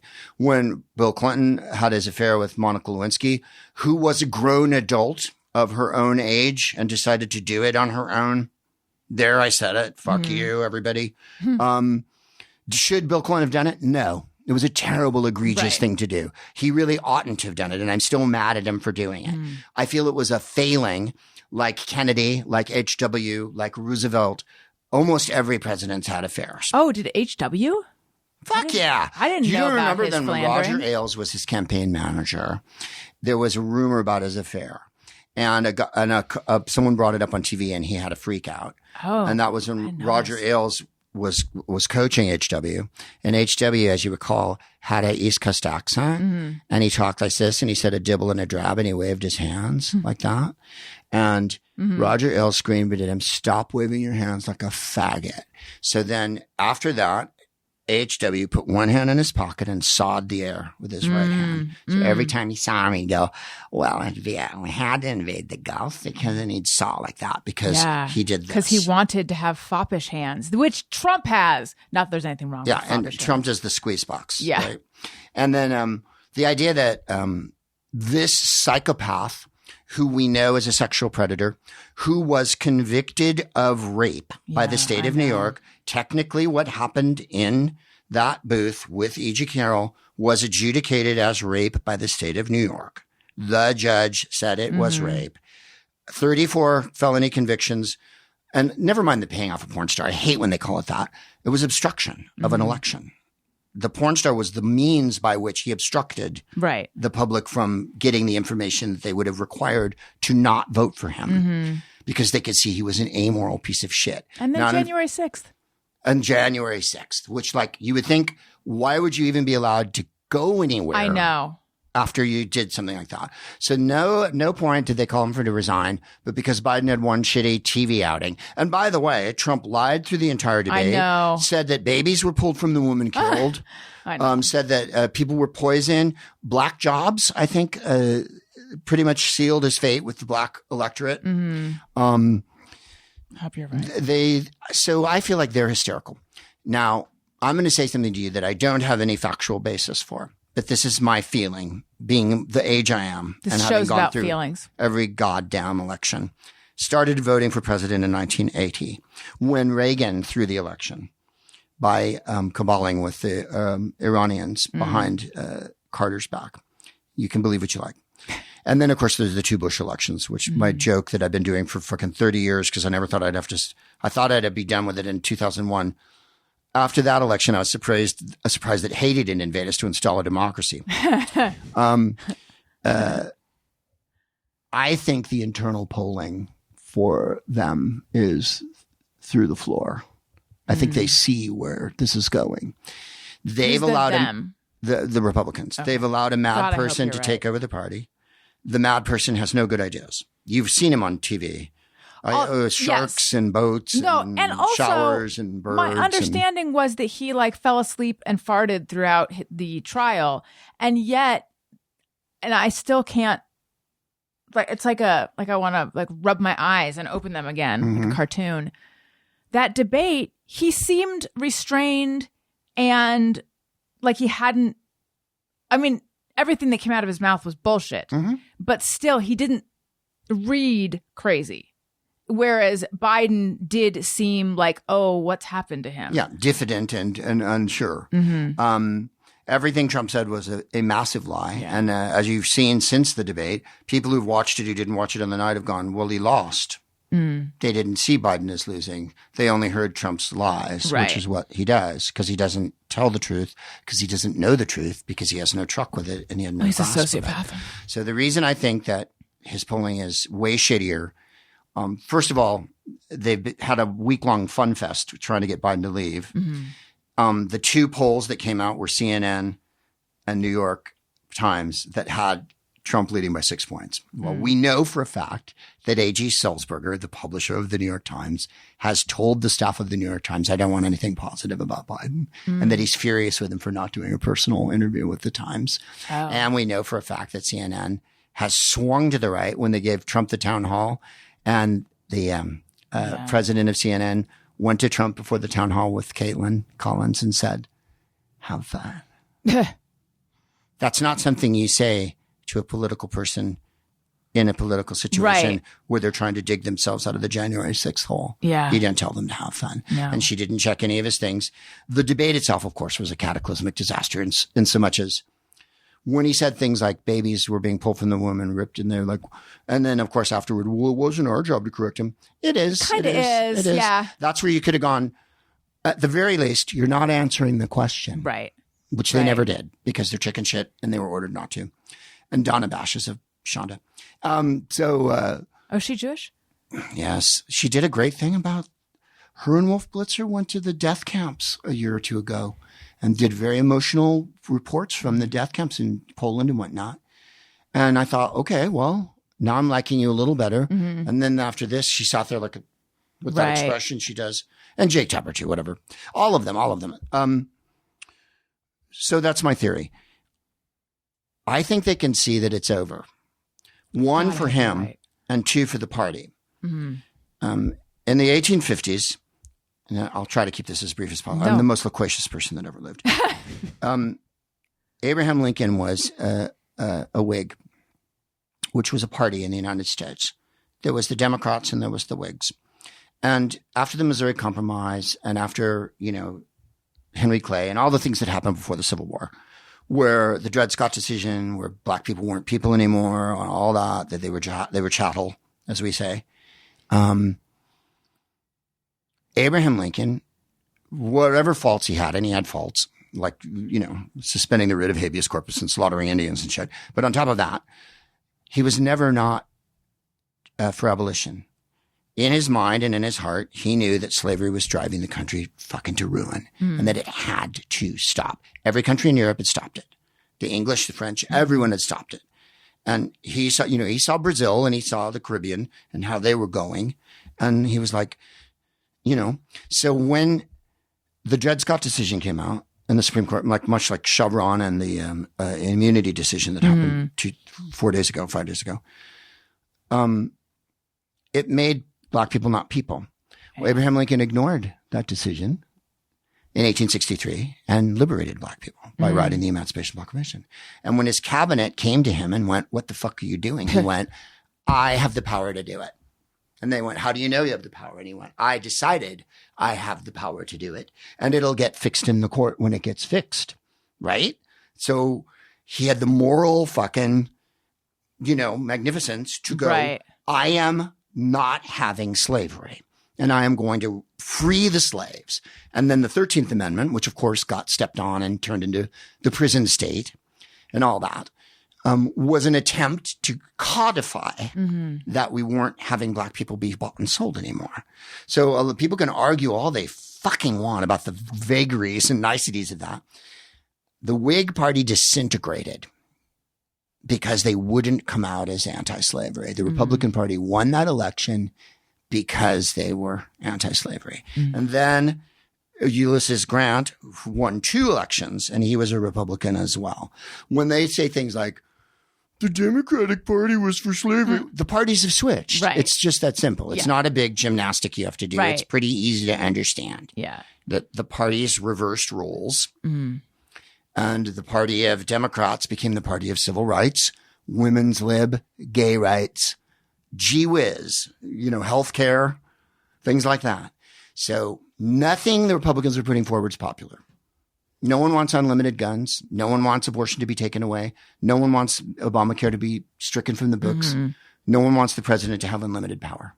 These are not ideas that are really popular and everybody likes them. No one wants birth control to go away entirely. No. Like that is, I understand there's a real debate about abortion, but I don't think people understand that no, they want to take away birth control pills. They want to take away condoms. Or even the ability to talk to somebody about it. Yeah. I mean, you'll get nothing. Right. So all of their ideas are shitty and all their ideas are unpopular. And so they know that. And that's why they act like Ron DeSantis acts or Greg Abbott acts or Ted Cruz acts, the way they act, all blustery and bluffy and screamy and shouty, and then they don't do anything about anything ever. All those kids are killed in Uvalde. The cops stand outside for an hour. Oh, God. And they have a big meeting with the cops and they stand there and they take their dicks out and they wail at them at each other and whatnot. They know their party sucks. They know their party's not popular. Are they going to be gone tomorrow? No. This is a long process. It's a long game. They spent forever building up the thing that Democrats didn't do, which was city by city, college board by college board, city council by city council, state legislature by state legislature taking over, which is what they did. That was Karl Rove's big giant plan, and that worked. Now we're dismantling it. And you've seen after just a few brief years, in the middle of 45's presidency, we took back the Congress. And that was all about healthcare. All about healthcare. And then in 2020, it was all about getting rid of him because we were sick of people dying and not being able to have toilet paper and waking up crying every day. And I think that it's over for them. They've hitched their wagon to a mad person who doesn't have any ideas and isn't coherent, couldn't articulate a real idea. If he had one, he doesn't have policy or anything like that. There's no such thing as policy. So by doing that, you've obviated everything. They don't have an intellectual wing. They don't have a wing that has ideas that we can discuss. No, he has tude. Yeah. He just has tude. Yeah. So I think I would be happy. I'm forever optimistic, and I'll tell you why. We have a Black woman vice president. We had a Black man president. Biden is the through line of this. He was the Black man's vice president. He is the Black woman's president. He put her on his ticket because he knew Black women would support that and that the public would. And we did. He put a Black woman on the Supreme Court. She's one of the 3 justices that's sentient and sane. You often see the dissenting opinion is Sotomayor, her, or Kagan. The one that And by the way, when they read the dissenting opinion out, which they don't often do, Sotomayor read her opinion out the other day. Yeah. And said, I fear for the democracy or whatever. I dissent. That was read out in court. They don't read their opinions out. Mm-hmm. Clarence Thomas has never said a word out loud in court for the entire time he's been. Right. So I see that as progress. Mm-hmm. The lesbian governors, the black governors, the black women in the Congress. When I was 12 years old, Nixon was president and Shirley Chisholm ran for president, and everyone made fun of her because she was a black woman. She was really intellectual. She was from New York. She'd been educated in Barbados. And she was a magnificent politician and really brave. And everyone made fun of her. Oh, God, a black woman. What? And now, and this is during my lifetime. I'm not pretending it's 1,000 years ago. Yeah. Now, a black woman is going to run for president in 4 years' time, for real. And she ran for president before. But I mean, she'll be the nominee after Biden. Mm-hmm. And if he dies or something awful happens, she'll be the goddamn president. Yeah. And that's what people really can't deal with. Right. Liberals and white people in general. And I know there's going to be a bunch of white people who go, not me, I'm cool. Mm-hmm. If you are, right on. Right. I'm talking about white people, which means all of my cousins. Yeah. And all of the white people. Because white people are real huffy about a black woman running the show. Real fucking huffy. However, I would put that forward as gigantic progress. There's American Indian is Secretary of the Interior. Sharice Davids is Secretary of the Interior. I mean, it can't be better than that. Mm-hmm. That you took, if you'll pardon the expression, the assholes that were Secretary of the Interior, Scott Perry, whatnot, and put an American Indian in charge of running the saving our land. Right. The head of the APA is a black man. The head of the chiefs of staff is a black man. The Secretary of State is Jewish and is a superb diplomat who speaks many languages. So there's gay people in the cabinet. The Secretary of Transportation is a gay man from the Midwest who's a veteran. That's never going to happen if you elect a Republican. Yeah. There's not going to be any of that. So for all the crybaby liberals out there who are so sad and they can't get up in the morning and whatnot, think about all the stuff we've done. Right. The country's saved. The economy's saved. He saved the economy by injecting $1 bajillion into it at the beginning and getting Republicans to vote for all those bills, which they did. They passed the fucking CHIPS Act and all the Recovery Act. It wouldn't have passed without Republicans. He was able to do that. That's what politics is supposed to be. Okay, Where I disagree with you, but we do it. Now I feel hopeful. See? I want to live in this moment. Let's, okay, so I'm on Patreon. And I took some questions from listeners on Patreon. But I just want to remind everyone, if you're like, I need more of that lady, well, Patreon's where you go. Patreon.com/Allison Rosen. There's Friend Zones. That's my bonus Patreon podcast. There's a level where you can text me. I'll text you back. You can submit questions. You can see pictures of my puppy. I mean, all kinds of stuff. Okay. John Yardley says, I think we already did this, John Yardley. Put our minds at ease. Biden's going to win, right? He is going to win, and it's going to require all of y'all to get off your ass. And don't you dare protest vote or don't sit at home. Oh, God. And don't give me the I live in California, it doesn't matter bullshit. Every single vote counts. I can't tell you how many votes and elections are literally decided by 10, 12, 15, 20, 100. Lauren Boebert won by 100 votes last time. I mean, it's really that close to have that psychopath in the Congress who's not there to do her job. Like, that's the other thing. People make a mistake. Like, they think Marjorie Taylor Greene or Matt Gaetz or Comer or Louis Gohmert or Boebert are there to work. Mm-hmm. They're not. No. They're there to be social media chaos. Right. Otherwise, they would be introducing bills and doing things that was work. Right. They don't do work. They're not there. They're there 45 wasn't there to do work. He was there to loot the treasury, which is what he did. Vabav Konaner says, do you have any fun behind the scenes stories of Whose Line Is It Anyway? Well, I'll tell you a couple. Tony Slattery was on the show years ago on the English version, and we were doing a taping, and his trousers ripped open, and he was commando that night. And so I saw Christmas and New Year's, and we stopped tape, and he was rushed off stage, and his trousers were mended, and he was brought back on. And I was like, I really can't forget what I saw. That is hilarious. Tammy H., what are your top 5 favorite books? If that is too hard, who are your favorite authors? Do you have any, again, I feel like we've done this one, the second part. Do you have any advice on how to handle the upcoming year, given our democracy is hanging on by a thread? I'll answer the second question first, Allison. The way you get involved is, first of all, register to vote. You can go to vote.org. It's really, really easy. You can do it online, especially if you're in California. If you're in one of the groovy states like California, Washington, Oregon, you can vote by mail. You don't even have to go to the goddamn polling place. It comes to your house. No, and they send you the sticker, so don't worry. Yeah, and you get the sticker. You can put the sticker on. Then all you have to do is literally go to your mailbox, any mailbox, or like I live in West Hollywood, there's a collection box in front of the city hall. California makes it so goddamn easy. The idea that people don't vote just drives me crazy. Now, if you're in a state like Georgia or whatever, where they're really trying to keep people from voting, or Texas or whatnot, and South Dakota, where you have to drive 1,000 miles to get to your polling place, that might be where you need to help your friends and start a carpool and or be the kind of person who helps drive other people to the polls.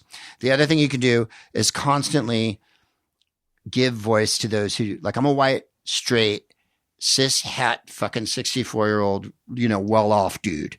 So my job is to elevate women and people who don't have a voice, gay people, trans people, black people, Latin people, Chinese people, whatever. My job as a human is to give them voice on my social media, in my podcast, on stage, so that because as Jennifer said to me, my wife said, I said, why do people fucking believe, so-and-so says this lie or whatever? And she goes, white guys believe other white guys. Yeah. And it's the simple truth. White guys literally will go, well, he said that he wasn't part of Project 2025, so that must mean, Yeah. And also I would say think laterally a little bit. What do you mean by that? Don't accept what you read on, just because it's on Twitter or just because it's on Facebook or Instagram. You really do need to do a little bit of research. How can I do that, Greg? This magic thing that you carry around with you in your pocket has a bunch of different a bunch of different search engines. Google, there's Bing. Yeah. History is really easy to learn if you just say to Siri, how did Israel get started? It'll fucking tell you. You don't even have to fucking write it in, but people don't do that. Question Wikipedia, though. Yeah. Oh, Wikipedia is absolute dross. There's so many mistakes in my bio that it's fantastic. Yeah. I enjoy reading mine because it's like, who is that? And then, it's me. Right. So yeah, there's a lot of ways to get involved. And then if you really, really want to get involved, you can go door to door. You can join different places. And then to answer the other question, this is going to be horrible and no one's going to believe me after my big liberal diatribe. I adore Cormac McCarthy. Cormac McCarthy was not in any way a liberal. I believe that his viewpoint was that man is basically here to like wipe ourselves out or whatever. However, I've read a bunch of his books and I take what I can from them. Blood Meridian is often a book I head people toward because it's an allegory and it's really violent. It's exceedingly violent and really nasty. And it's about the Old West. What we would have called when I was in grade school, manifest destiny. Oh, yeah. Oh, right? They don't use that anymore, do they? Yeah, no one says manifest destiny anymore. But it meant the right of white people to wipe everyone out. Yeah. And there's genocide. Yeah. The American Indians, we committed genocide on the American. It was one of my jokes when I lived in England. I go, the Pilgrims came over from England wearing buckles on their heads, confusing people. And the people in England were like, go. Commit genocide on the native people. We'll be back here having the Renaissance in case anyone needs us. Yeah, the Pilgrims were just like religious freaks, right? Yeah. Like, they were chucked. Yeah, they were chucked out of England. They had no moral high ground at all. Right. They were grave robbers. They often robbed Indians' graves.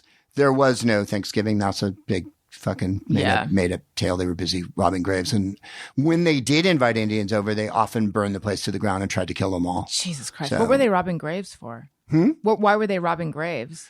Because they were starving and desperate and they didn't know how to plant anything. And the reason why Squanto and Samoset were able to help them is Squanto and Samoset had been taken by an earlier mission to England and had lived there and learned to speak English. Oh. So when they were back in Massachusetts, that's why they spoke English. Everyone's like, Squanto was a friendly Indian. Squanto was a captive of the English, had been taken to England and lived there for years.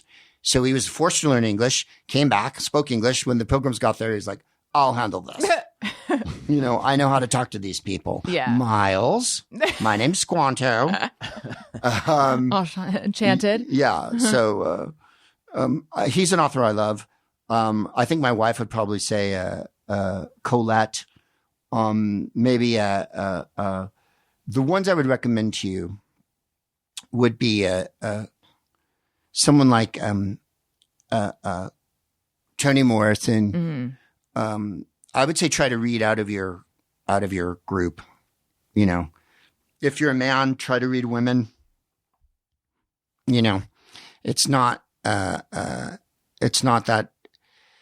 people tend to read things that reflect them or whatever. Right. So there's that. The other thing I would say to people is you might want to read some history books occasionally because you might learn something. One of my favorite historians now is a British lady named Bethany Hughes. And I'm reading a book right now by her called The Seven Wonders of the World, where she actually goes to all the seven wonders and explains them, which is very riveting. Now the first chapter is the pyramids, of course. And there's all the stuff that I didn't even know about the pyramids, you know. Which, of course, why would I? But I mean, false chambers and no decor in the original, the big one. I didn't know that. Yeah, like every time you see a burial chamber, there's always a million glyphs on the wall and paintings everywhere and stuff. The first one was spare. This is Khufu's, you know. Minimalist. And by the way, when Caesar and Cleopatra were dating in the last part of before the millennium, the pyramids were as old as they are to us now. That's how old the pyramids are. Wow. In other words, the pyramids were already a couple thousand years old. Right. The Egyptians of the year zero were like, fuck, these have been here a long time. Who built them? Right. So that's why it's all so mysterious to us. The idea that the ancient world was some sort of primitive place where they didn't know anything is just because we have phones, we think we're so fucking smart. I know. I think about that We can't build a pyramid. Yeah. Right. And no, aliens didn't build them, you guys. Grow up. Grow up. And lastly, and then we're moving on to just me or everyone. Nathaniel Mendenhall says, have you met any old-timey Hollywood stars through your work with TCM?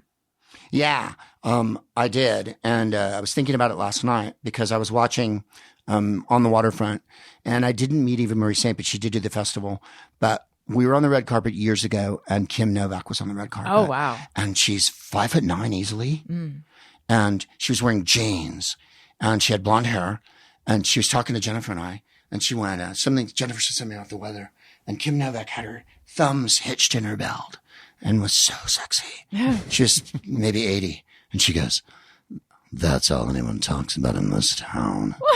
And I was like, oh my God, I'm losing my mind. And then we went to Musso and Frank over on Hollywood Boulevard, which for your listeners is an old-time restaurant here from the 20s that Charlie Chaplin used to eat at. And he sat in the window on Hollywood Boulevard. She walked in. We were having dinner. And Kim Novak walked in with a party. And this was during the TCM festival. The entire fucking restaurant, like you could hear plates. And she walked in and sat down, and everybody was like, oh my God. It was like a movie star from the fucking 50s. Right. There she was. So I met her. We met Joan Collins, who is married to a man who I wouldn't want to theorize about his sexuality, but they seem very happy together. She was fantastic and completely garrulous, like me. She would never answer. Robert Osborne was alive then. And Robert was asking her questions, and she was going on and on for a fucking year. No sound bites at all, which is, of course, you can't use.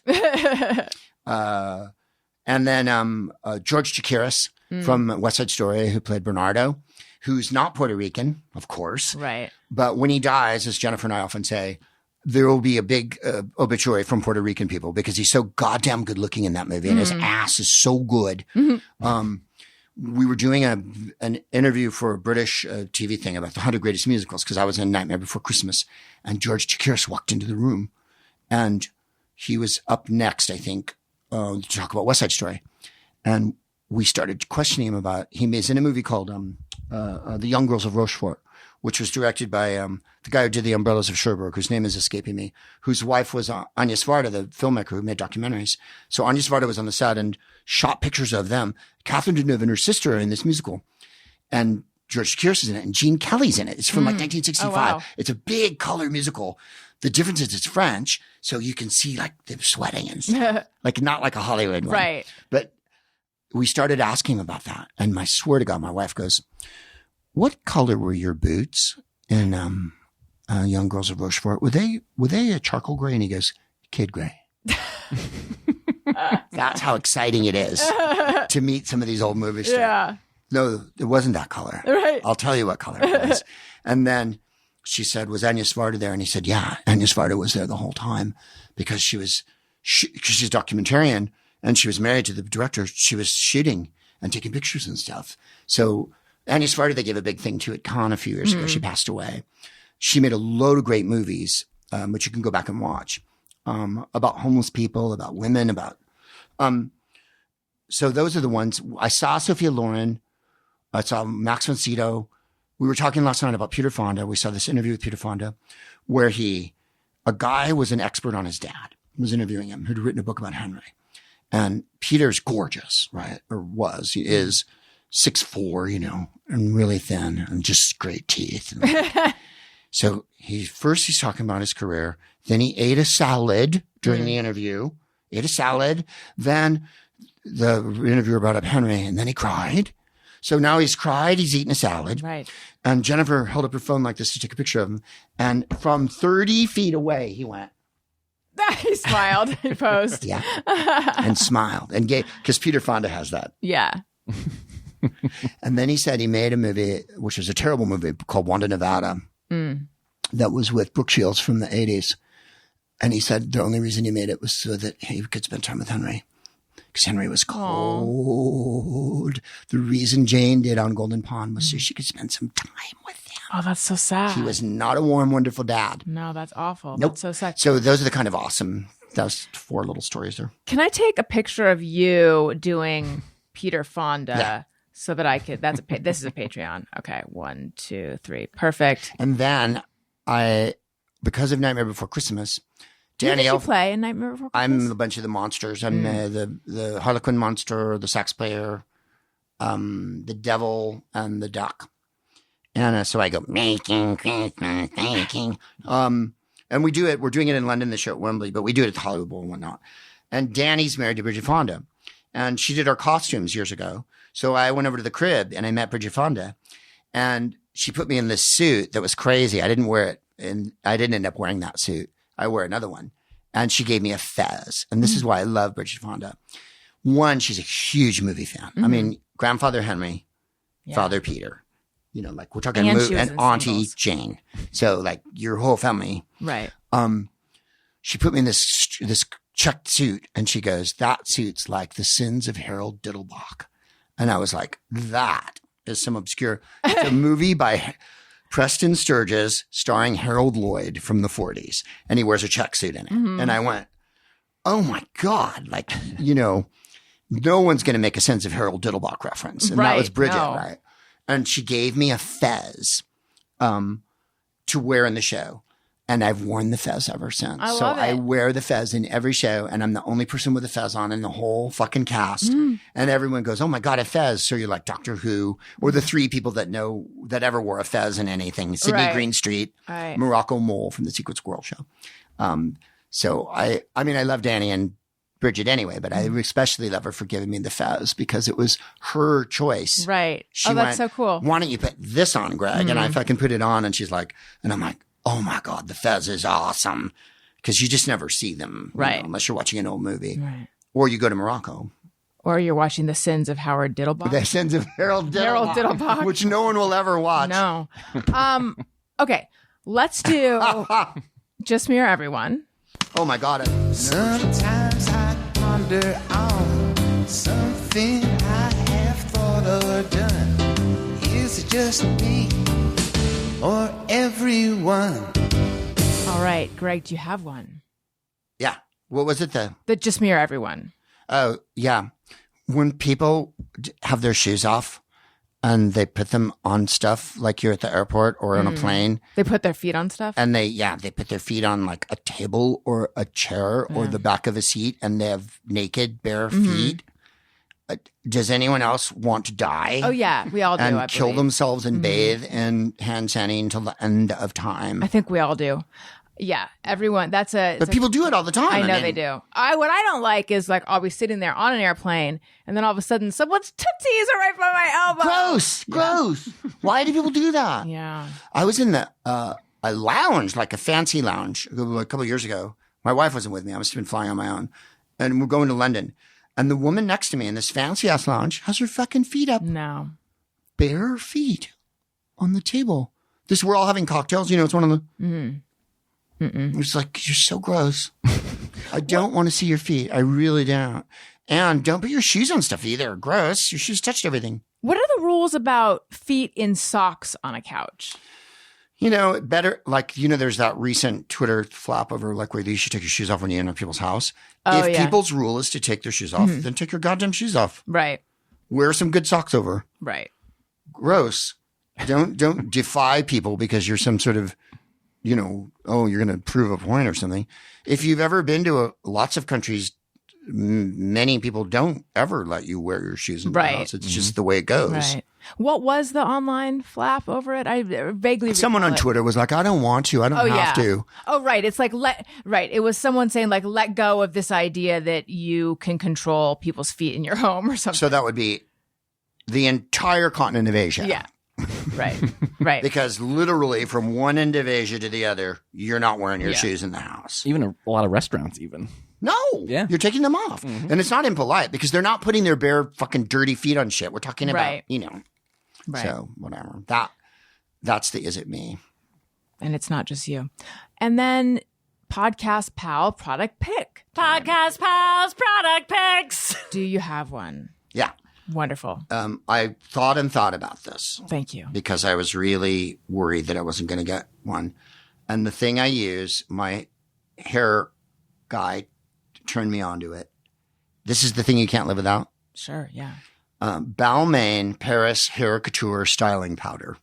Oh my God. I will show it to you. You can send it to yourself. Fancy. We call it hair cocaine because it comes. Is it like a volumizing powder? Yeah, it has the consistency and look of cocaine.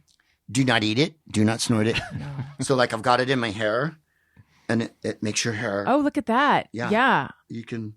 So it's not gel. Like when you're done with your hair, you put this powder on it and you just fucking go like that. And so, I mean, I was going to say all these other different things. And Jennifer told me to say funk music because I love funk music and I can't live without it. But that's not something you can, of course you could buy it, I suppose. Right. I'm texting this to myself. Please do. But guys who want to use it, like my wife said she was told to use it, but her hair's long like yours. Mm-hmm. So I don't think it doesn't like if you had hair like yours, crown, I think, like Tony, that's better. For this, it's just going to. I think you could put some like maybe at the crown and give it a little. Right. Does it leave your hair kind of like. It's crunchy. Sticky? It's a little crunchy. Like. Okay. Well, I'm sweating now, but like it was crunchy before. Got it. But like I wear a pompadour eternally because it's always 1962 with me. And what have you used before this powder? What did you use? Spray and gel.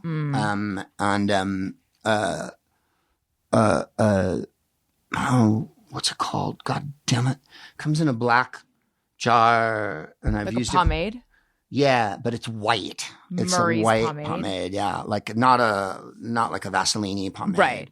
And I was using that styling stuff forever, which I still use because you can slick the sides back. Right. And then, so now I'll put a little of that on and then use the Balmain stuff and fluff it up. And then like for show hair, like my show hair has to be giant.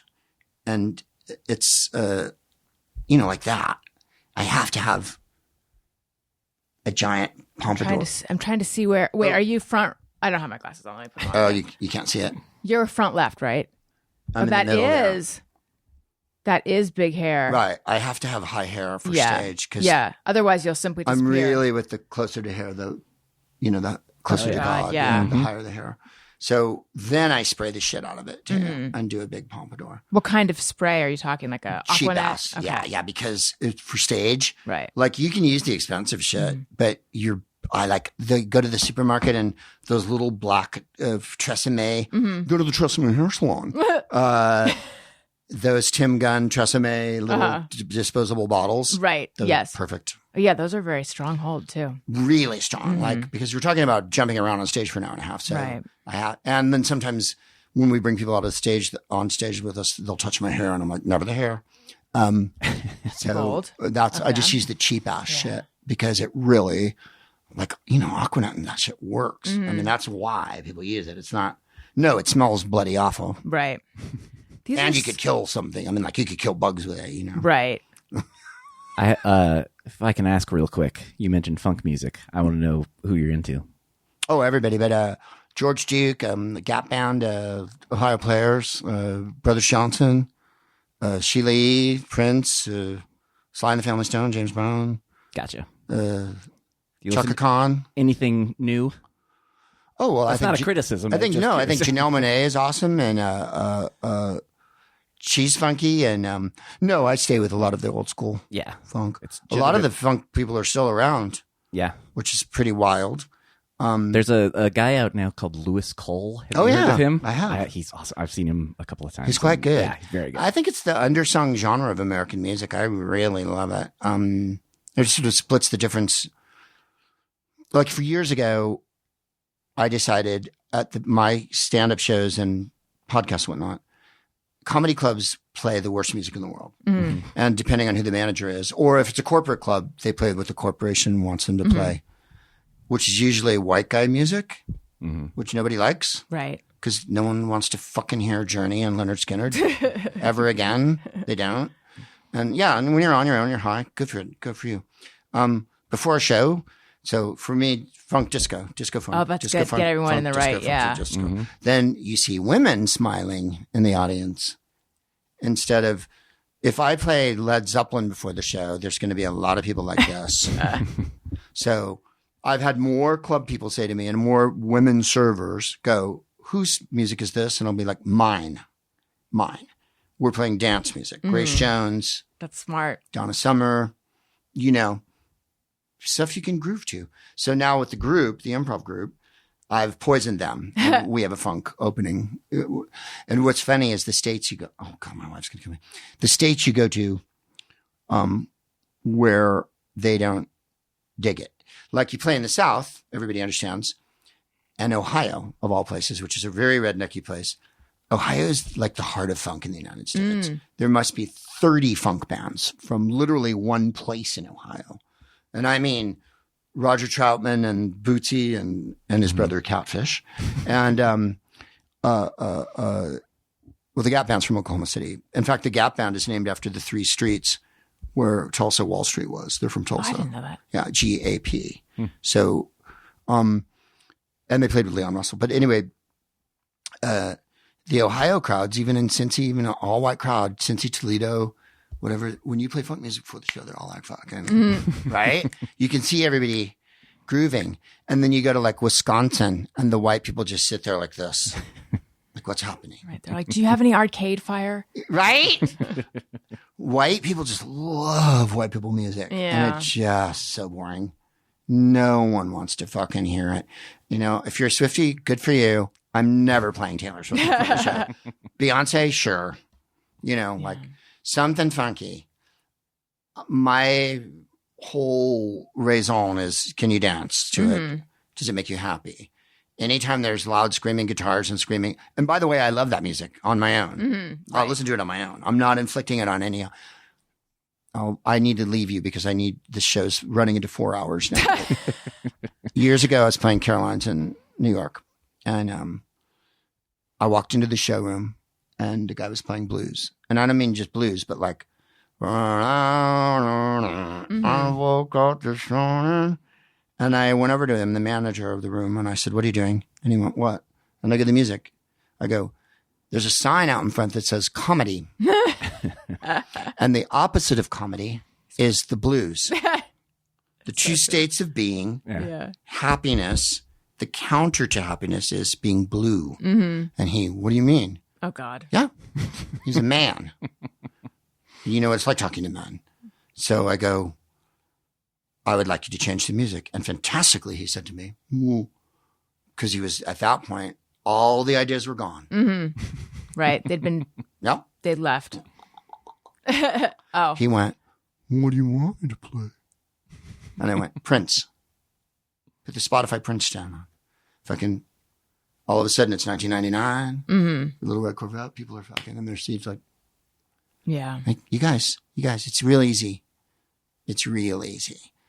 The blues at a comedy show. No. But that's what you get. In San Francisco in the old days, one of the guys who ran the club, Punchline in San Francisco, loved the Grateful Dead, and he'd play the Grateful Dead. Like, I would no more play the Grateful Dead before a show. As my wife Jennifer called it, country music for bikers. Greg Proops, it was so nice catching up with you. Thank you so much. Tell everyone what to look out for, where they can find you, etc. Or, plug whatever you'd like to plug. I can't believe I've taken up this much time. No, it was warranted. Thank you. You can go to gregproops.com, Greg Proops Film Club. On the 10th, we're going to show a movie I think you'd really like, Magnificent Obsession by Douglas Sirk. Jane Wyman is a square, straight lady. Rock Hudson, the bohemian, falls in love with her. It's the 50s. It's in bright Technicolor. Excuse me. She goes blind because of an accident. And Rock Hudson gives up his life and career and becomes an eye doctor so he can save her eyesight so they can fall in love again. It's so good. What's it called? Magnificent Obsession? Magnificent Obsession. Love it. That's the Greg Proops Film Club. My wife picks all the movies. We showed Cleo 5 to 7, which is an Agnes Varda movie. Really good. We were on a Jew kick because of the thing. We showed Crossing Delancey and The Band's Visit. You ever see The Band's Visit? Nope. Oh my God. So The Band's Visit is an Israeli movie from about 15 years ago. An Egyptian band, military band, has a gig to go to Israel to play a concert. They get on the wrong fucking bus and they end up in the middle of nowhere. Oh. They pull up in an Israeli town and they walk into town and the Israelis are like, what are you doing here? And they go, we're here to do the concert. And they're like, no one comes here. And they're like, well, where are we going to stay? And they're like, there's no hotels. You're in the smallest fucking place in Israel. So they have to stay with the Jews. And then they put on their, so we learn about ourselves. Right, yeah. It's a beautiful movie. The Band's Visit? It's called The Band's Visit. It's a comedy, but it has everything in it. What language is it in? Huh? What language is it in? In Israeli and Arabic, and with titles. Right. And there's a little bit of English. But they made it into a musical. It was on Broadway because it's such a funny premise. Because the band is square as a board. Right. They're a military or a police band. So they're in uniforms. So they've showed up in their uniforms in a town full of Jews who are like, what? Right. It's really funny. So we showed that one. And then I can't remember what we showed last month. I can never remember from month to month because it's always a new. Oh, we showed 8.5 last month. The Fellini one where Marcello Mastroianni is the director and he's got director's block and everybody. His producer, his wife, his girlfriend, the star, the writer are all on his dick. When are you going to make this movie? What is this movie? What are you doing? And he, the existential angst. And then the scene where all the women, I don't know if you've ever seen 8.5. I haven't seen it. All the women in his life, because he's a womanizer, are in one room with him in the scene. The girlfriend and another girl and a black girl and this girl and a fat girl and this girl. And he's got a whip and he's trying to contain them and they're all coming at him. And it's really good. Sounds positively Fellini-esque. It's totally Fellini-esque. It's really odd. So there's the Greg Proops Film Club. That's free. Greg Proops, smartest man in the world. My wife and I do it. There's one from a couple months ago. We're going to do one this week. It'll probably go out on the weekend. Nobody's listening to anything this weekend. So next week. Right. And then I will be back on the road with the guys. Who's Live Anyway? That's on gregproops.com. It's me, Ryan Stiles, Joe Murray, and Jeff Davis. We're going to be in Livermore and Santa Cruz, I think, in August. And then back on the mad road, September, October, December, Hawaii, New York, Ohio, fucking Florida, everywhere on earth. And then for your listeners in England, I will be in London on December 10th and 11th doing Nightmare Before Christmas at Wembley Arena with a full orchestra, Danny Elfman singing, cool. Jack Skellington and me doing all my stuff and all that. Wonderful. Thank you, Tony.